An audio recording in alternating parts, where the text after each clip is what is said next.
Scary Storytime Skinwalker Edition while I make clay slime sent in by fans. Keep the money flipping is all I know, baby, you know. I felt so bad because Annabeth sent me this story like months ago and I just now seen it. But anyways, y'all know, get your money's worth and what? Let it drain. Okay, I don't want it to like spill this time, but... So Annabeth was like 11 years old when her family decided that they were going, for the summer, they were going to spend like, what? They were going to spend a summer in a cabin. There we go. So this was her little brother's idea, but her and her other brother were like, I don't think that we should do this. Like, I don't want to. Like, it just doesn't seem like a good idea. So her family go to the cabin anyway. Even though she doesn't think that this is a good idea, she's like 11 years old. What could she freaking do? When I say the cabin is in the middle of nowhere, the cabin was in the middle of nowhere. Like, the nearest store was like 30 minutes from where they were at. Now, the first couple of days, they go camping, they go hiking, and it's all fun, but at the same time, Annabeth has a feeling that something is watching her and it's not leaving her alone. So after a week of them being in this cabin, the parents have to obviously go to the store for more supplies. So they leave pretty late. So they leave like around like maybe like 9. And again, the nearest store is like 30 minutes away from them. So they're not going to be back until later, okay? I overactivated it. So around 10:30, it was time for Annabeth and her little brother to go to sleep. Now, Annabeth is sharing a room with her little brother and her dog. Now, at this point, an hour and 30 minutes has passed. And the older brother decided to sleep in the room with the rest of them. So literally everyone is like dozing off into that deep sleep when they hear like this loud thud. So obviously this literally scares them awake. My cat keeps attacking me. A few minutes after that, they hearing walking down the hallway. So like they hear footsteps, and the first thought that they have is it's their parents, because it's been like 2 hours and their parents is nowhere to be found. So the footsteps walks all the way down the hallway and stop directly in front of their door, and it knocks 3 times. Now when it's finished knocking, they go, oh, who is it? And the whatever it is says, kids, come out, dinner is ready. Now initially the little brother tried to run to go open the door, but Annabeth stopped him because Annabeth realized that they ate dinner before their parents left. What are you talking about? I'm adding the clay. Now Annabeth replies and say, we're not hungry, mom. And the whatever it is gets really angry and goes, yes you are, come out and eat. Now this is when the big brother locks in and he's like, wait a second, yeah, that's not our mom. Like, our mom's not going to talk to us like that. Plus our mom literally fed us before she left, so this is weird. So the little boy is kind of like wrestling with his older sister, and Annabeth is trying her hardest to stop the little brother to going to opening the door. Now just as the little boy was about to open the door, they hear a car pull up in the driveway. When the car pulls up, the whatever is outside their door makes the weirdest noise known to man, and then it just stops, and then the parents come in the house. The parents go to check on the kids, and the kids are obviously freaked out. But Annabeth says she feels like she experienced a skinwalker or a mimic, because it was just like surreal and it sounded just like her mother, and she feels like if they would have opened the door, it would have been a different story. Now look at my unicorn slime. I want to call it cotton candy. It smells really good. I put like pink little polka dots in it. Really pretty. This happened when my niece was around 18 or 19. She was living in a city about an hour away to go to college, and was also working at a restaurant. That night, my husband, baby daughter and I had travelled to the city and eaten at that restaurant where we saw my niece. We said goodbye to her, we left, and we went back to our much smaller city. And instead of going back home, we decided to play cards at another couple's house close by. We stayed well past our daughter falling asleep, and we didn't make it back to our house until 3 a.m. We get inside, and our answering machine is loaded with messages. First, my niece asking if I'm okay and to please call her, followed by several more with increasing urgency. Then we got a message from Kentucky State Police saying an officer was at my door to do a wellness check. We don't even have time to start calling anyone back before the police have returned and they're knocking on our door. They tell me my niece contacted police in her city and said she received a phone call that led her to believe that I'd been in a terrible accident and needed assistance. The police had gone into her town and gone to the location my niece was at, but they could see nothing. She led them to a field that led up to some woods. They wouldn't search the woods for her though, because they said that their heat sensors were not indicating that there was any wreckage there. They leave and they contact the police in my town. So now the police have finally located me hours later, and they call her right in front of me to let her know I'm alive, and I hear her cry out in relief through the phone. Case closed. Cops peace out. But what had made my niece react in this way? Her phone call. She's home from work, and she's lying in bed with her girlfriend about to fall asleep. She had a cell phone and it rang. No number, so she ignored it. Then she realised she could count on one hand the number of people who had that number. Yeah. She'd only got on that phone a week, so she did answer. Nothing. Nobody said anything. She repeated her hellos, then said, "Look, I can't hear anything, I'm hanging up." Then she heard someone try to speak, but she couldn't make it out. She repeated, "I can't hear you." The voice tried harder, but it seemed to have trouble, like they were gurgling on something. My niece got a terrible sense that it was blood and handed the phone to her girlfriend, who was in the military and better trained for someone who may have a medical emergency. The girlfriend asked the person on the phone if they could switch to pushing buttons and yes or no questions. The person on the phone obliges. They establish that yes, there has been an accident, and yes, they need help.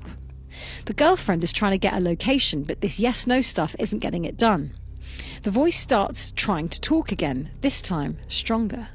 It's still low and laboured, but they can tell they're talking to a female, and she is pinned underneath something.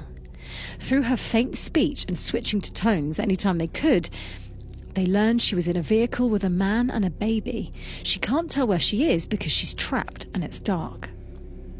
My niece's girlfriend asks the woman to start naming everything she passed before she wrecked, every landmark. My niece is flipping out and is certain it's me and we just never made it home. I just happen to be one of the few people with her phone number. So they jump in the Jeep and they start searching for these landmarks. The woman ends up leading them to a field just outside of town. Things start feeling eerie to my niece and her girlfriend. They're no longer in the lights of the town, it's dark, and something feels off. They're approaching a curve, and the lady on the phone says, "I see lights." As they turn the curve, she says, "They're gone." The girlfriend stops the Jeep and reverses. The woman says, on the phone, "They're back. Is that you? Please come help me." Still feeling off, the girlfriend looks at my niece. Headlights pointing straight into an empty field that ends in a tree line, and she shuts off the lights. As soon as they did, the voice says, "No, come back, please help me. I'm stuck." They turn the lights back on and start slowly driving off-road into the field. They're telling her they can't see her, and she keeps saying, "Well, I can see you. I can see your lights. Please help." They drive only a few feet away, and she says, "I'm right here." They stop the Jeep, unable to see anything. She says, "There, I can see you. Can you see my hand?" And the call cuts off. And that's when they contacted the police. I got my snack, so get yours. It is a snack. I'm Haitian. So, there's this girl. Let's call her Deja. Deja had got home from work and she was tired. She ate dinner, she took a shower, she read her book, and then she went to sleep. Now, Deja is a very light sleeper. I am too. Like, somebody could walk past me and I'll wake up. So it wasn't any surprise when Deja woke up at 3 a.m. to somebody knocking on her door. She knows it was 3 a.m. because when she woke up, the first thing she did was grab her phone and look at the time because it's the middle of the night.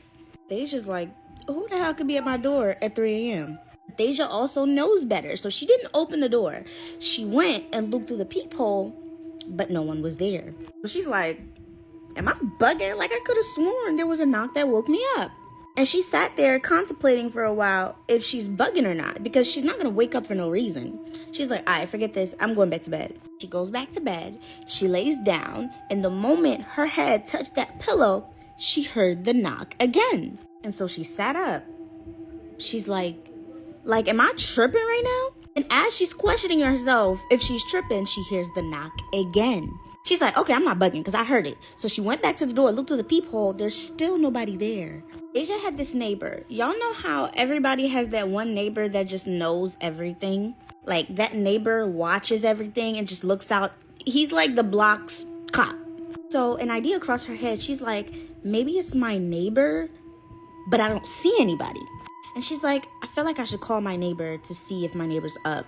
Usually, sometimes her neighbor be up around that time. So she calls her neighbor. Let's call the neighbor Mr. Hanks. Mr. Hanks picks up, and Deja's like, hey, Mr. Hanks, I'm so sorry to bother you. I really don't mean to call around this time. It's just that I keep hearing somebody knock on my door, but I don't see anybody outside. So I was just wondering if you saw anybody, like, walk away. Because someone keeps knocking at my door, but I don't see anybody. So Mr. Hanks is like, yeah, you're fine. I'm up. I thought I heard a knock too, but I didn't pay it too much mind. But it's okay. I'll come over there and check it out for you. So that made Deja feel a little better because the neighbor's coming just to, like, help her feel a little more safe. So she's like, whew, I'm going to go back to bed to my room until Mr. Hanks comes. She goes back to her room. She closes her door. She gets into bed, but she's not going to sleep because she's waiting for Mr. Hanks. As she's sitting on her bed, scrolling on her phone, she heard a knock again, except this time that knock was on her room door. Like somebody was knocking her room door. So it only means that something or somebody is inside the house now, which is impossible because she never opened the door. So it's safe to say now she's frozen. She's terrified. She is freaking out. She doesn't know what to do. She doesn't know what to say. She doesn't even want to open the door. She's terrified. She grabs her phone to go and dial 911. She's trying to do this as quiet as possible.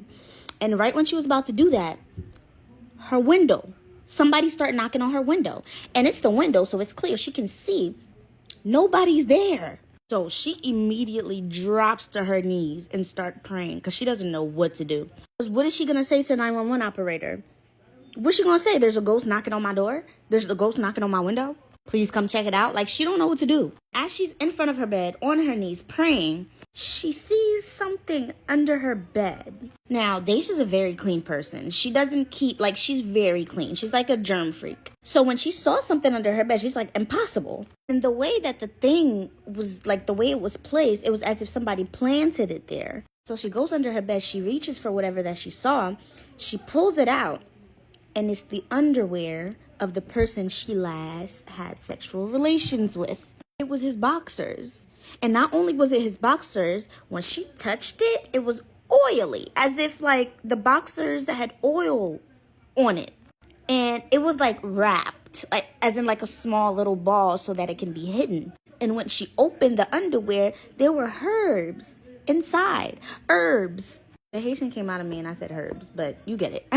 Deja is no stranger to witchcraft. She doesn't practice it, but she knows about it. She's like, holy shit, he got me. So she starts praying even harder. Like, she unravels the thing. She takes everything apart, goes in her drawer. She gets a lighter because she had a bathroom, like, in her room. She ran to the bathroom, ran to the sink, and put the underwear on fire as she's praying over it. Y'all, when she started to burn that thing, it wouldn't burn. Mind you, the underwear has oil on it with herbs, so it should be catching fire, but it's not. And the more and more she's praying, the more and more she's trying to set it on fire, the knock that was at the door isn't even a knock anymore. It's a pound. She's hoping and praying that the neighbor comes through. However, in order for her to open the door for the neighbor, she has to leave her room, but this knock is now on her room door. So she calls her mom in the middle of the night. Her mom is, like, confused because she was half asleep. And Deja's freaking out. Deja's trying to explain to her mom what's happening, but her mom can't hear her because the knock on the door is so loud. After multiple tries, the mom finally understood what Deja was trying to say. And Deja's mom, too, is not new to witchcraft. She's not even from the U.S., so she definitely knows about it. Her mom immediately got angry with her because her mom is always warning her about who she, like, has sex with. Because, believe it or not, y'all, having relations with somebody is deeper than you think it is. That's why you're not supposed to do it before marriage. But that's another video for another day. So mom is mad at Deja. She's like, you know better. Why are you sleeping with people you barely know? To the point where they're putting things under your bed. Deja's like, mom, clearly I know, I messed up. But what can I do right now? Because I'm praying and I'm trying to burn it and it's not working. Get ready to me talking about my cousin's encounter with Richard Ramirez. That sounds so weird coming from me. Anywho, let's get right into it. So let me just start off. It's a really short story. And this is everything that my grandpa told me. So for those of you who don't know Richard Ramirez, he was like a serial killer back like in like April 1984. all the way to August 1985. A whole year, guys. That's wild. So Richard Ramirez was like on like the news and everything at that time, but they just didn't know what he looked like, okay? So my cousin was taking a shower, and also keep in mind, everyone was not home. Everyone had left, okay? There was no one in the house except her, because she was like going to school or something like that. And then somebody starts banging on the door like really loud. And then she thought that it was like, I don't know who he was to her, but I think it was her boyfriend. So she was like kept saying his name. We'll call him Gabe. That's like the randomest name. So she was like, Gabe, stop, Gabe, stop. And then the person that was knocking on the door was like, I'm not Gabe, I'm Jesus. Chat, when my grandpa told me that part, I got freaking scared as sharp. I was so scared. I was like, what the sigma is? So she grabs her towel and she runs out the window, bathroom window, okay? At that time, my great grandma was living like right there, like down the street from her. So she runs to my grandma's house and she tells my great grandpa, and he's like, okay, we'll go check it out. So she went with like, I think his brother or something. And my great grandma was outside, and Richard Ramirez. Also keep in mind, the guy knocking on the door was Richard Ramirez. And my grandma was outside, and Richard Ramirez goes up to my grandma and says, do you guys have gas? Because that's my car right there, and I have no gas. And my grandma was like, no, I don't. But you can ask the cops if they do, because they're on their way. And he told my grandma, F the cops, and he ran away. But my grandma knew that that wasn't his car, because she knew that that wasn't his car. Like, she's seen that car before. And, like, she knew whose car that was. But my grandma did not know, like, what he looked like. So she wasn't, like, exactly set on that, like, that was Richard Ramirez. But she obviously had a suspicion because of what happened to my cousin, like, just less than 30 minutes ago. And then probably, like, about, like, a year later or so, or, like, half a year later, the picture had came out about him. And they, like, knew, was, like, my grandma was like, oh, that was Richard Ramirez. Yeah, guys, that's literally about it. I'm so grateful that nothing happened to my grandma or my cousin. But yeah, chat, that's like literally it. Okay, bye guys. I might do my makeup in another video. Like the rest of my makeup in another video. Bye guys, love you. Can we show them the older homestead? Yeah, let's go. As you know. No, it's not. No, it's not.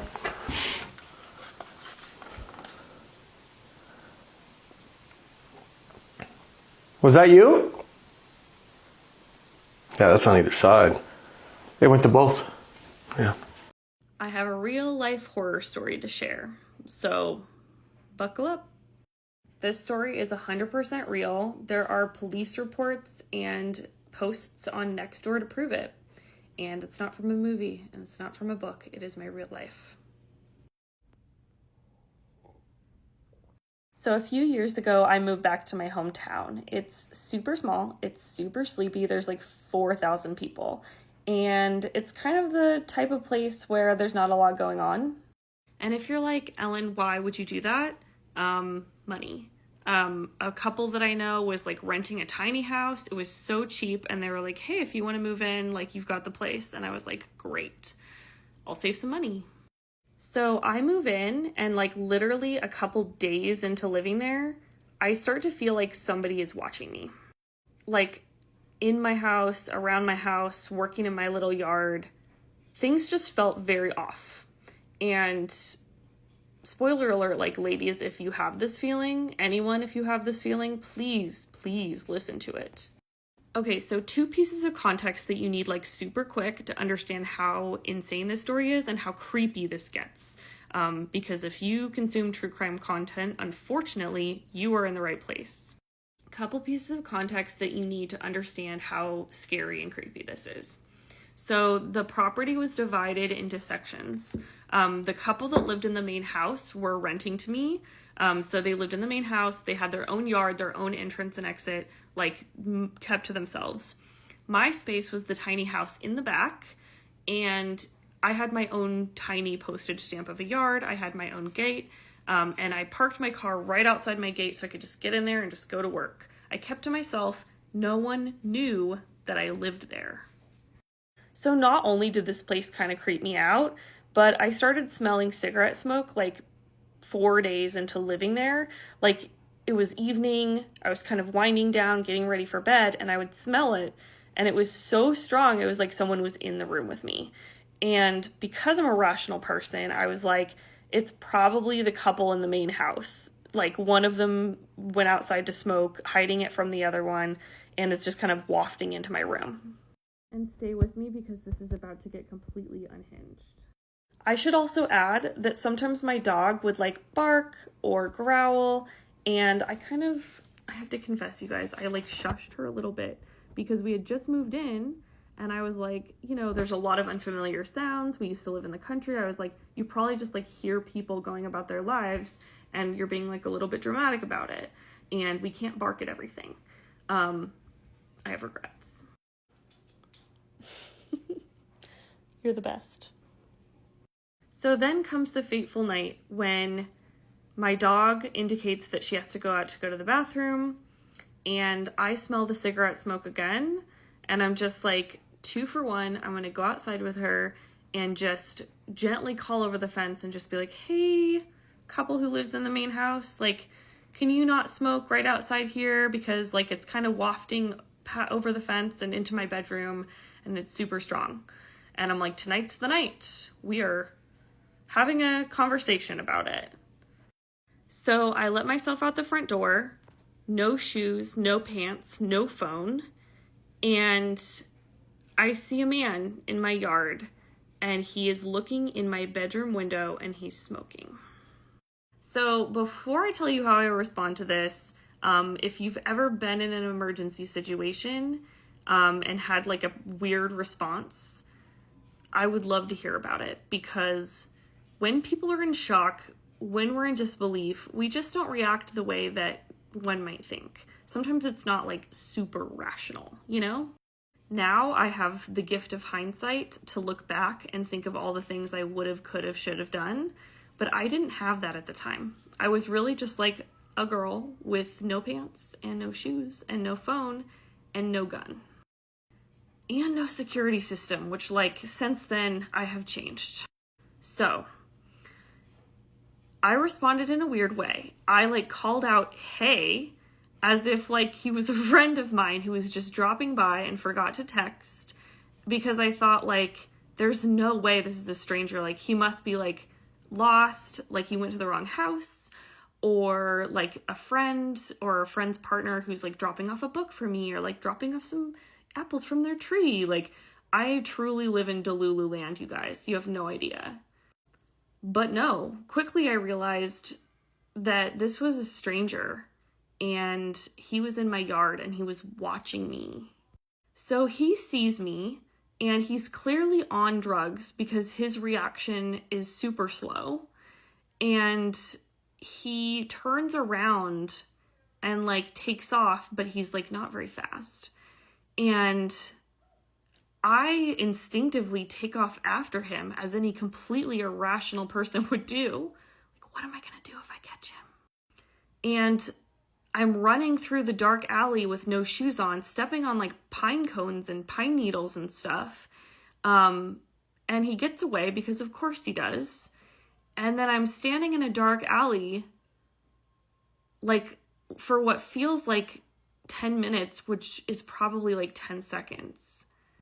And that's when it dawns on me, like, finally, that this person is not lost. He's not a friend of a friend. He is a stranger who has been stalking me for months and watching me through my window, smoking. So this person who just got away has seen me get out of the shower and read a book in bed and scroll on social media. I've even woken up in the middle of the night to the smell of his cigarette smoke, which means that he's watched me sleep before.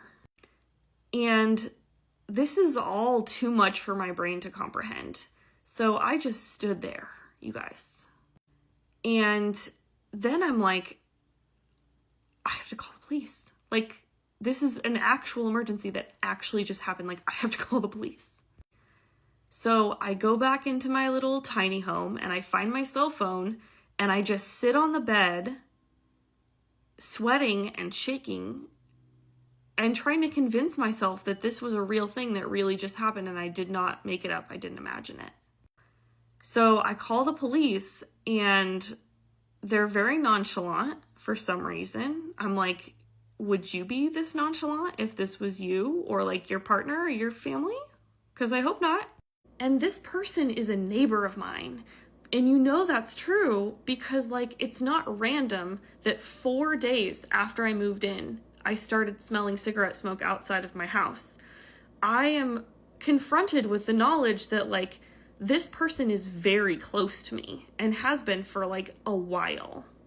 And it's a tale as old as time because when I talk to the police of this, 4,000, 5,000 person tiny ass town, it very quickly pivots from like him stalking me and like his actions and like anything about him to like, do I do this or did I do that? It was like, do you have a gun? And at the time I was like, no, I have a gun now. And they were like, did you have a home security system? I didn't have one at the time. And did you lock your doors every day? And I was like, honestly, not really. I thought this was safe and I was wrong. And I felt so stupid and I felt so small and embarrassed, which I should not have had to feel. Okay, this is getting very long. Let me know if you want a part 2. But spoiler alert, I am not the only woman he watched.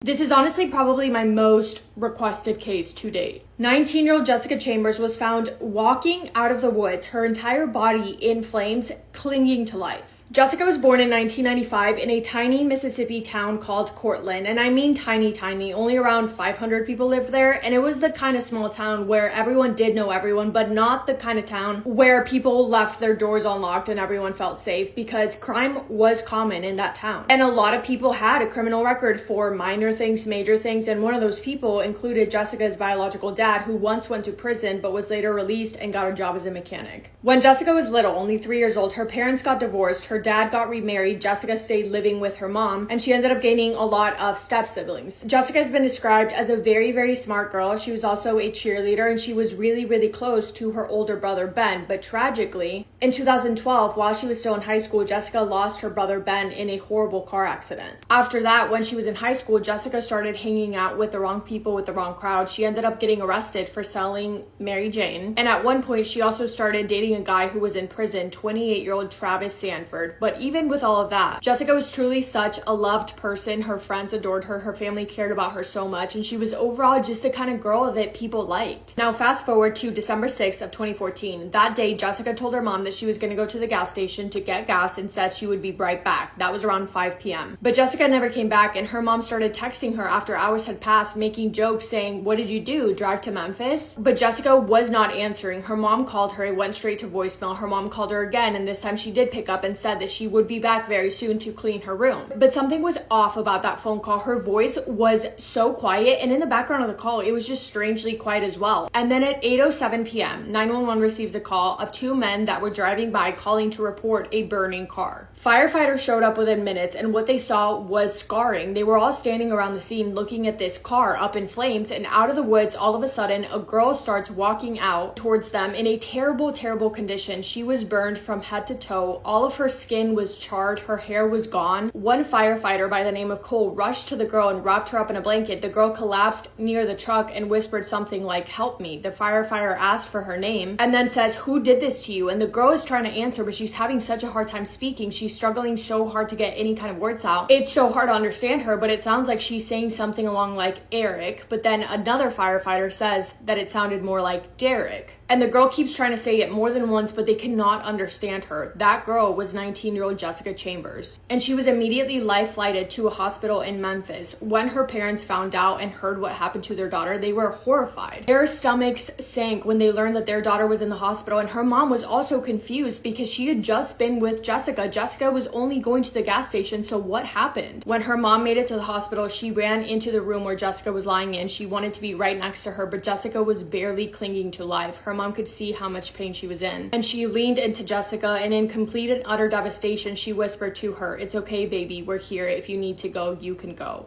Jessica then took one last breath and she passed away. 93% of her body was burned. The autopsy showed smoke inhalation and burns as her cause of death. And on Jessica's clothes, they found traces that she had been completely doused in gasoline. So whoever did this on purpose. But who would do something like this? Who would commit such a horrible crime seemingly out of nowhere? Investigators started an investigation almost immediately, and they began by tracing her last steps. Meanwhile, the internet was absolutely blowing up with rumors about what could have happened. People suspected the gas station clerk, but he was cleared as a suspect. Jessica's current boyfriend, he was in prison, so he was cleared as a suspect, and people at one point even started suspecting her father, but he was also eventually cleared. Jessica's mom, Lisa, tells officers that earlier in that day, she had been hanging out with a friend by the name of Kesha. They were driving around, and the police were able to confirm this, that Jessica and Kesha had been together driving around, and they also learned that there was a guy in the car with them, Quentin Tellis. Jessica had only known Quentin for around 2 weeks. He was 27 years old, lived with his mom almost directly across from the local gas station, and he had a criminal record.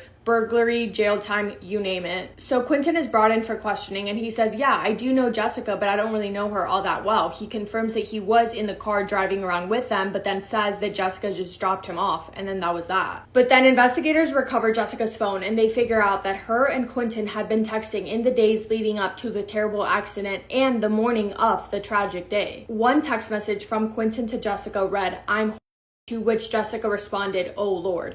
They also then review CCTV footage from the gas station that night, and surveillance footage shows Jessica pulling in, walking towards the door, but then looking off to the side, almost as if she was talking to someone. She steps off camera, comes back into frame 2 minutes later, pays for her gas, and then leaves. But that was the last time that she was ever seen alive on video. So by this point, investigators had spoken to hundreds of witnesses and potential suspects, but the one and only person who really was starting to look suspicious was 27-year-old Quentin Tellis, given that they had been in contact in the days leading up to the accident as well as the exact day of. So his initial story is that him and Jessica are just friends, but the text messages between them lead investigators to believe otherwise. And they talk to him about this, and then he ends up changing his story, saying that yes, they had been romantically involved. He then admits that the two of them had been intimate in her car in a field behind his house. He says that they had done this multiple times, but not the day of the accident. So investigators decide to look into him a little bit deeper. They go and search his property, and at his property, they find a gas can in a shed behind his house, I think. Regardless, Quentin is holding on to his story that he was not with Jessica that night. He actually claimed that he had an alibi because he was in the near town of Batesville buying a prepaid card for his girlfriend. So investigators gathered that CCTV footage from that store in Batesville. And surveillance video does show him at that store purchasing a card at 8:26 p.m. And remember, the 911 call about the burning card came in at 8:07. The store that he was in, it was in a different town, but it was only around a 15-minute drive from the gas station. So realistically, he would have had enough time to get from the crime scene to that store. So it's not looking great for him, especially because it was proven that he already lied to the police once about saying they were just friends when really they were more than that. But still, police don't arrest him just yet. They let him go, but then a huge discovery is made when they get cell phone data back. And that data was very alarming because it showed that Jessica's phone and Quentin's phone had been moving together the night of the crime, from the gas station to behind his house to the scene of the fire. And then both phones go completely dark for around 37 minutes, which is when investigators believe that Jessica was unalived. Quentin keeps changing his story each time they approach him with new information, which again only proves that he was a liar. 14 months later, Quentin Tellis finally gets arrested and charged with capital murder. His trial does not begin until October of 2017. But in trial, it's the prosecutor's argument that Quentin was responsible for Jessica's passing. They suggested that his motive for this could have been that maybe Jessica rejected him, that she turned him down, that maybe she didn't want to be intimate with him that night, and that maybe that was the thing that made Quentin very angry. They believed that there was some sort of struggle, that Quentin went home, grabbed the gas, came back, and then set her and her car on fire. But the defense says, hold on, if Jessica knew him, if Jessica knew that she was with him that night, if she saw him and knew who did this to her, why would she not have said his name to firefighters that night when they asked him who it was? Why did she say something that sounded like Eric or Derek? Why would she not have just said Quentin if she knew who did it? The trial ended in a hung jury. It was declared a mistrial. In 2018, the second trial began. This time, they brought brought in a burn specialist who said that Jessica's injuries were so bad that she could not have been speaking clearly, meaning that what sounded like Eric or Derek could have been anything. They also showed bruising on her body that was not caused by the fire, backing up the theory that she was likely in some sort of struggle before the flames. Still, the jury cannot decide. 6 say not guilty, the other 6 say guilty. It's declared another mistrial. And then when it feels like it can't get any messier, it does, because in 2015, a 34-year-old woman by the name of Mandy is found brutally unalived in her apartment in Louisiana. Her body had been there for 10 days. Police find her debit card missing, and it's been used after she was already deceased. Card records leave them to Quentin Tellis, and then he's charged with card fraud and later on charged with her murder as well. Quentin is currently serving time for that in a prison in Mississippi, expecting to be released in 2027, but to this day, no one has ever been convicted for Jessica Chambers' death. Her mom passed away in 2021, never seeing justice for her daughter. I had heard about this case, but I did not realize that it went to trial and was declared a mistrial twice, and that no one is serving time for what happened to her. It's unbelievable, and it's so sad. Anyway, that is all I have for today's story. Let me know your thoughts on this, because honestly, thank you guys for spending time with me today and for listening to Jessica's story. I hope you guys are having the best day. If not, go do something to make it the best day. Make somebody happy, and I will see you in my next video. Massive kiss on the forehead to every single one of you. What the fuck was that? Bro! What's going on around you? I don't know. I'm frozen. I am frozen. Did the window Sean. break? Who wants to hear the story about the guy that I was seeing who was also seeing his sister? I meet this guy on Hinge, okay? He's gorgeous. Like, he looks just like Leo from Tell Me Lies, okay? Gorgeous. So he drives 2 hours to take me on our first date, and we had been talking for a couple weeks at this point, and this is right before or right after my divorce. So like, I would never do this now. I would never do this now. But I was like, okay, like, why don't you just like stay the night after our date? Girl, be so real. Do you think that's a good idea? No. I'll call him Tony. That's not his name. I opened my door, I said, Tony, and he looks up and starts skipping stairs to get to me. And he gives me a big hug, and he has flowers. He was like, I'm so excited to like actually see you. And I was like, me too. And I was like, I'm finishing getting ready, like come in, whatever. He takes me to dinner. He has a really nice car. He takes me to a very nice restaurant. I'm like, okay, this guy has his life together. He had gotten out of the military. I won't say which branch. And he was getting his master's. So I was like, his life is like put together. I'm obsessed. And the conversation is so good. And he's so interested about my interests, which is like not typical. A lot of people just don't want to talk about neuroplasticity and how cool it is. That's like one of my biggest interests. He was clocked in. He was ready, okay? He was applying for the job to be my boyfriend. And he's telling me about him, and he grew up on a farm in a southern state, and he was homeschooled. But like, not the type of homeschool where you're with other kids, the type of homeschool that it's just you and your siblings, okay? And he has a sister who is like a year younger, 2 years younger. Anyways, so we finished the first date. He stays over. He's already texted me about our next date. He's excited. He's like really into it. So he says, why don't you come by me, which is by like Eastern, like ECU. I think that was the school he was getting his master's at. And he was like, we'll do like some fun mini golf. I'll take you to this hot dog place. He knows I love hot dogs. I love hot dogs. Leading up to the date, I was feeling like sketched out for whatever reason. For really no reason. He was great. But my like intuition was like, ooh, this is not good. But my heart was like, what are you talking about? Like, shut up. Ugh. Having fun, living life, he's hot. At the same time, there was that documentary about that guy. I can't think of his name right now, but he was in Call Me By Your Name. And there was a documentary about, like, all the girls that he had, like, essayed. And, like, for whatever reason, I was getting the same vibe. And I was also getting the same vibe of, like, maybe he was going to eat me at some point. And I can't explain why. He never like gave me any reason to believe that he was going to eat me, but I started to really hone in on the fact that he was gonna like hurt me somehow. So we go on the date. Date is so fun. But then at dinner, after mini golf, he was like, you know what? You look just like my cousin. And I was like, oh my gosh. Huh. And he was like, I mean, she's hot. He's like, oh. Okay. He showed me a picture. I look identical. And then he's telling me how hot I am the rest of the night. And I'm thinking, oh, this guy wants to fuck his cousin. This is what this is. He wants to fuck his cousin. So we go back. He gets a hotel because he has a roommate because he's in school.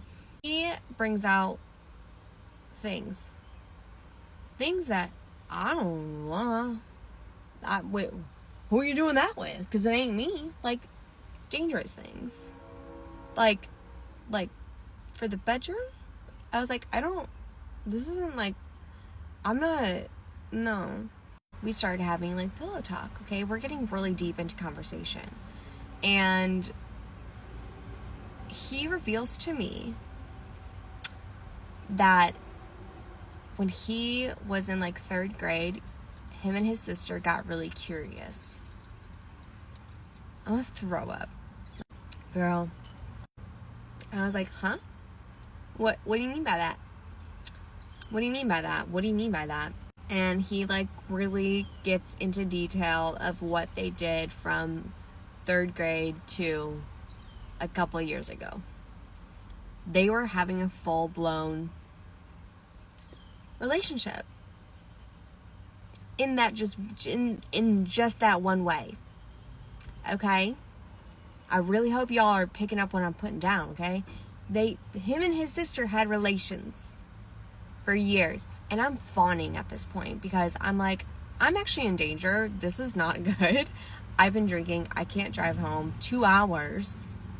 And so I become a therapist. I'm like, oh my gosh, like that probably really affected you, you know, throughout your whole childhood.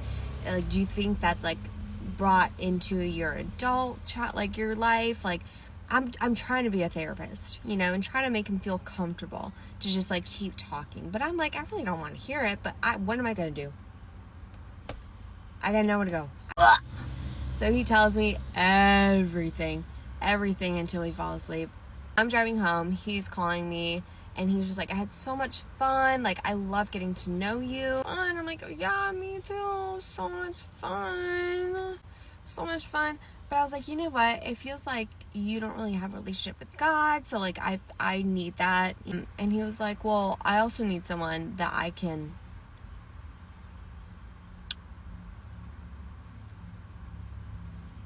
but like